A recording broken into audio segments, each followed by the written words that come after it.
and in our theme of intentionally cultivating connectedness, I was thinking on a walk the other day about when we're disconnected from each other, there's so much potential that does not get actualized. Yeah.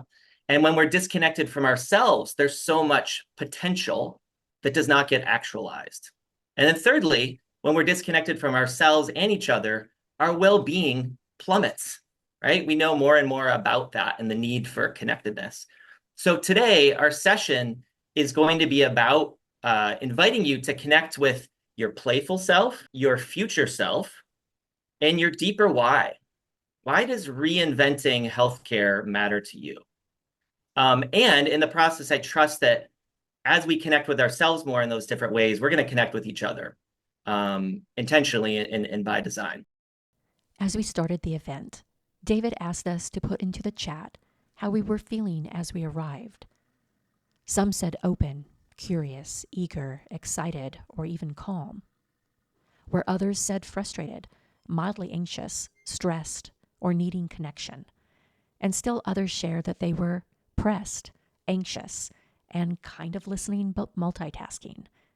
So a few described feelings of hopefulness or content, but many responses hinted at fatigue, stress, or a longing for connection, even while expressing curiosity and openness.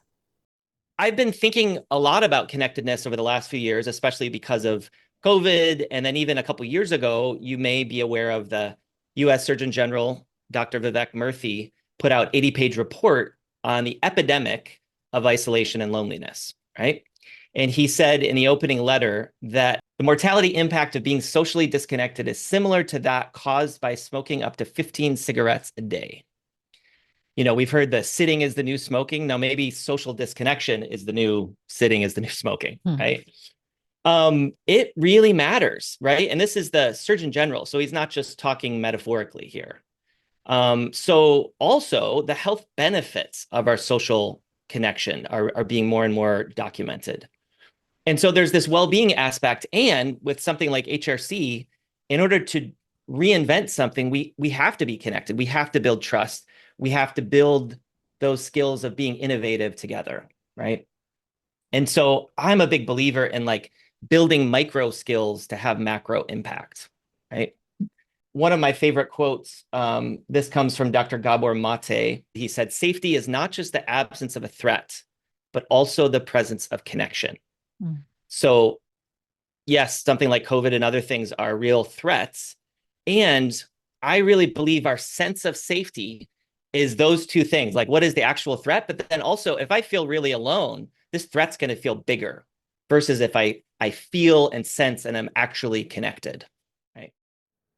As we left the time together, David once again asked us how we were feeling.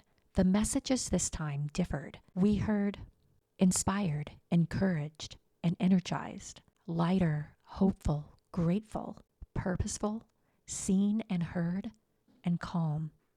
Not a single response at the end carried stress, frustration, or disconnection. Every comment reflected uplift, clarity, warmth, or readiness to act.